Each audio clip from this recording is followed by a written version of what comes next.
It is really interesting how this conversation leads me to a conversation about major arcanas who talk about the journey from chaos, from upheaval into the joy, the feeling good, and the completion.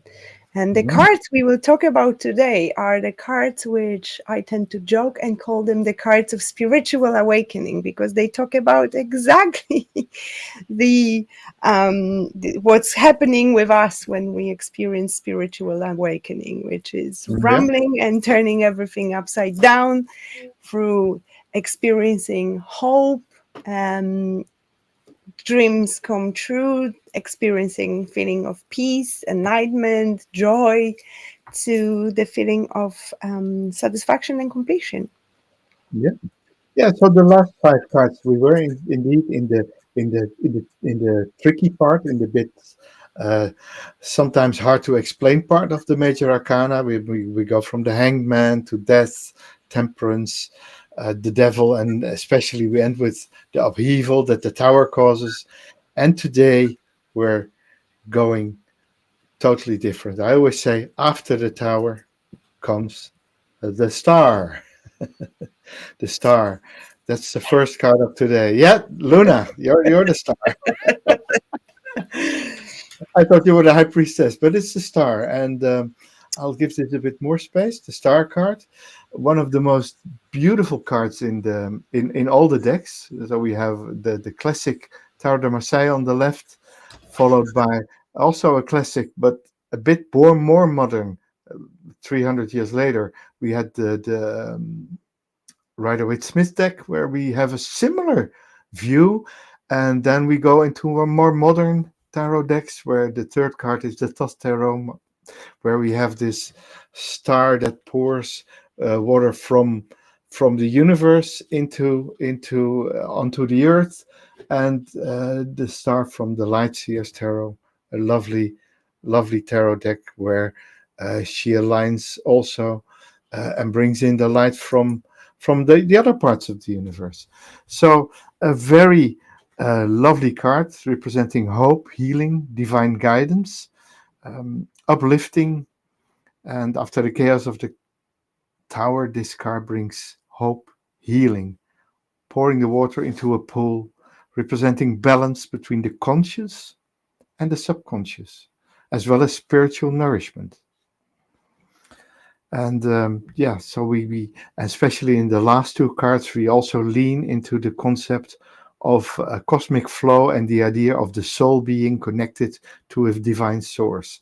These are the two cards on the right. Um, any any comments on the star, Luna? Star card to me is a card of dreams and wish fulfillments, like Nine of Cups, but this one talks about big things, bigger things, things which the universe helps us. And it's also a card of hope and looking up to the sky and asking to receive. A lovely element of every card, which is to me the Aquarian energy about the star card, which is Mhm. that creature is trying to mix things which are not mixable, which my Aquarian fellows will know exactly what I'm talking here about, with making the impossible happen. And that's also what. Oh, your mic is turned off. Oh, great. So I had this Yeah. whole monologue. No, no, just the moment your mic turned off, I immediately jumped in. So you just missed a few seconds. Oh, But that's go on. great. I was pulling. Anyway, doesn't matter. I'm glad I'm back.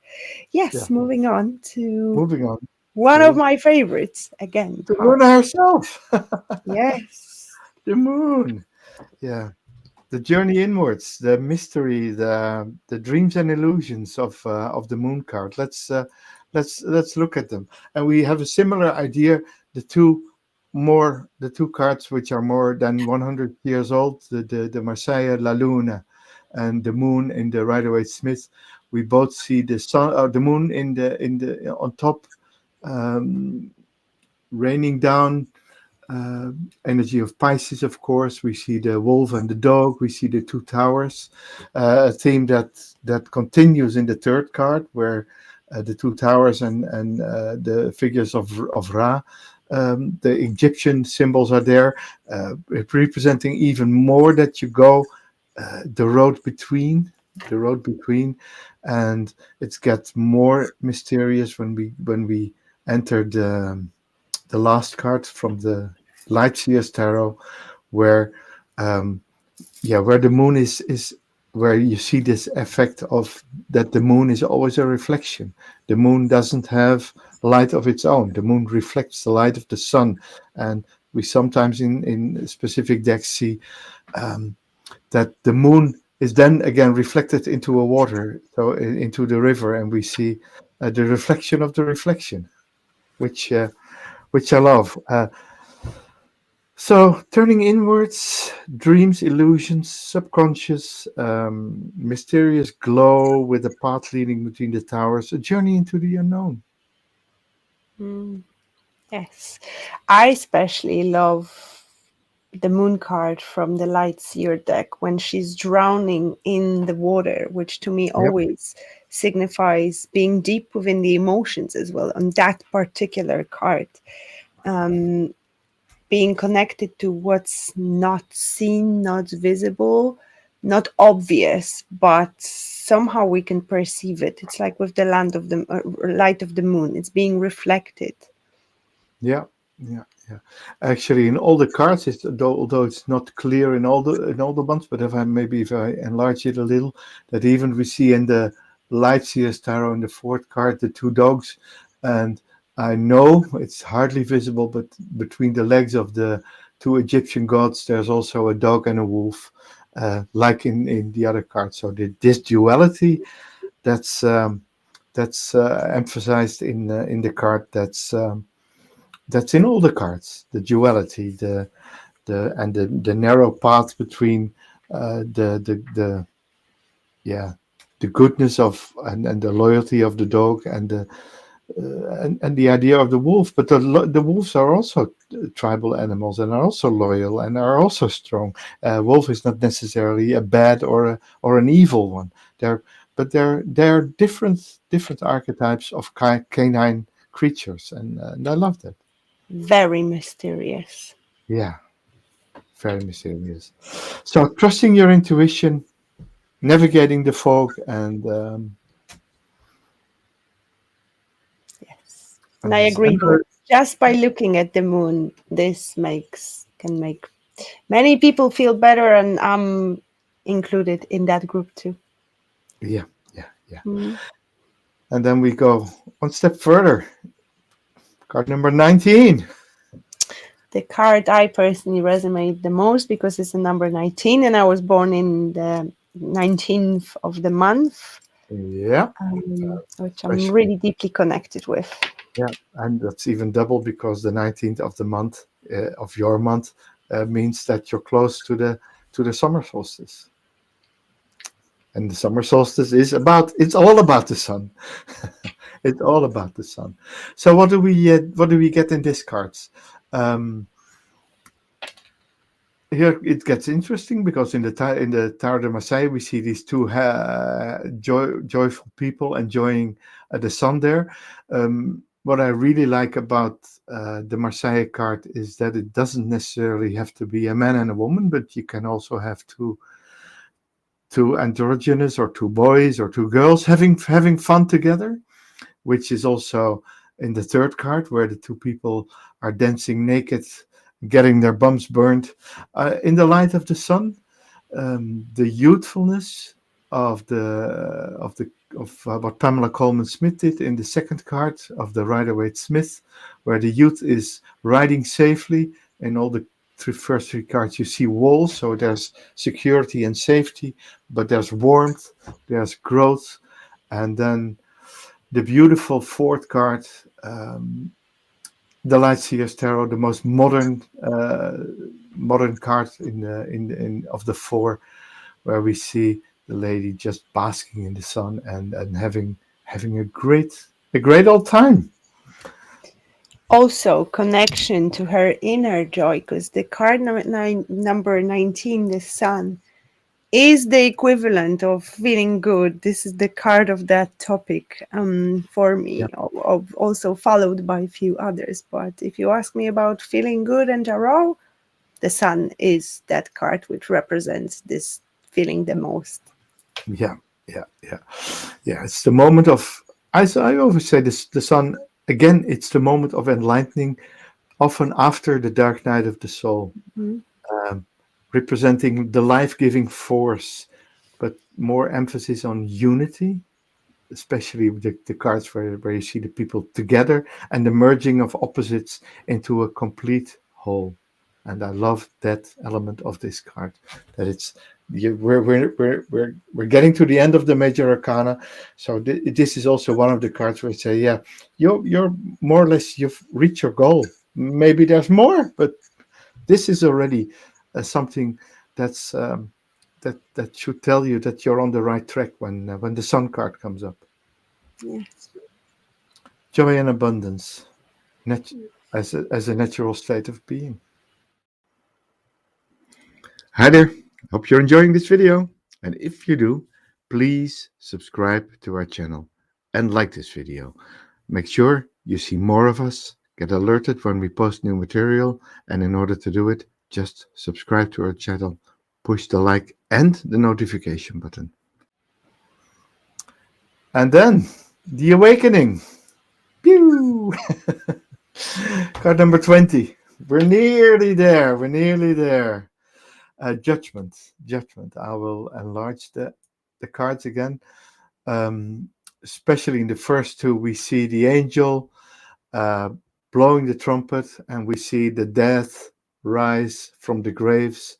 And so, this is the day of reckoning, the day of the final judgment. Very biblical aspects in the first two cards, the Messiah and the Rider Waite Smith. Um, the third card from the Thoth Tarot takes a different approach. So the Aeon, it's called, representing a shift in consciousness, the drawing of a new age, the age of Aquarius. He believed, Crowley, who created this deck, believed that humanity was moving into a new spiritual era. So it's not just personal, it's cosmic. And then we have a similar idea of ascension in the last card of the Light Seers Tarot. And of course, that's probably your favorite of the four, Luna, the Light Seers Judgment card. Um, yes, because there is an image of a dancer, which to me represents freedom, freeing yourself. Here, absolutely. Liberation, yeah, However, yeah. the Toff Tarot is really interesting here as well. Classic approach, absolutely, especially when the image of the most on the most cards is actually those people are without any clothes there, which is very significant as well. And we have a great comment here marching this card. I feel good when I've learned and understood something, especially after an error or a mistake. Which totally resonates with what the card, what the judgment talks about. That's so true. In this case, judging yourself, judging your mistake, and and progress to a new level. And that's what Mhm. this card is definitely about.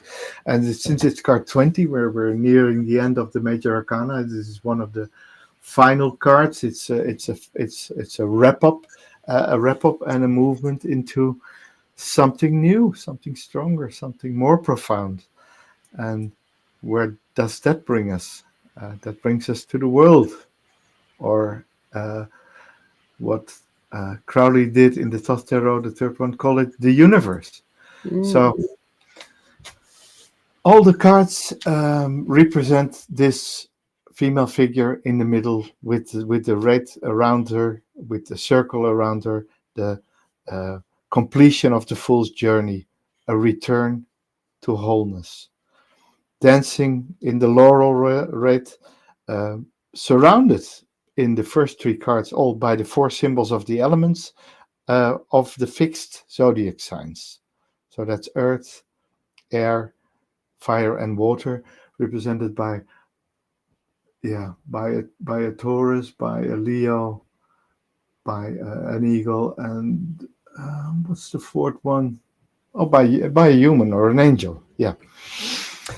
Um, so in the universe, we expand the meaning, suggesting it's not worldly success but cosmic unity, the understanding that everything is interconnected. And then the lovely fourth card with all the elements also surrounding her, the lady, the dancer again. Uh, this time she's not naked, the only one that's not naked. Don't know what that means, but yeah. How do you resonate with the world? There is a question about the last card, which is the Light Seer Oracle, Light Seer Tarot, Yeah, Iron Fire Horse. This is yeah. my favorite deck. I don't see it to show you the picture of it, but Jan I will have the show book you here. here. I'll show it here. So Yes. on all the slides, the fourth card comes from this deck, the Lightseer's Tarot. Uh, Lovely, thick and sturdy cards, very colorful, very inclusive actually. So it's a modern deck. It's just a couple of years old. It comes with a nice guidebook. There's also a big book available for this one. It's called Tarot for Lightseers, and it's specially to give you an information about the cards in this deck. Uh, it's not overly expensive, so I think it's on Amazon for something like around the $20 mark, which is not bad for the quality of the cards, quality of the packaging, and especially the images. All the fourth cards are from this Lightseer Tarot. It's my Also, favorite deck, my number one deck, which I work the most often with. It's beautiful, especially for intuitive cards readings as well. Totally recommend yeah, connecting with that yeah. deck. So that's the case that of the four decks we present, the third one is my favorite deck. I'll show that one too. That's the Toss Tarot. This is the newest version I have here. In total I have something like 12 copies in various sizes, from very small to Mm. quite big, as you can see, and uh, a deck with a bit more masculine energy, and the Light Seers is definitely a more uh, a more receptive deck, a more feminine deck, and a bit Mm. more intuitive. Yeah, Speaking of interesting. our favorite decks, we are planning to run an episode where we talk about our favorite decks we work. So that's Yeah. coming. Keep an eye on this space if tarot is something you love, because and definitely we will share our own experience of playing with cards. And with that said, thank you so much for joining Luna and the Druid tonight. Please join us on another adventure next week, next Wednesday. We will be here waiting for you. In the meantime, we send so much love and so much light to your hearts. And Yeah. be well, friends. Be well. Hi there. Hope you're enjoying this video. And if you do, please subscribe to our channel and like this video. Make sure you see more of us, get alerted when we post new material. And in order to do it, just subscribe to our channel, push the like and the notification button. Thank you.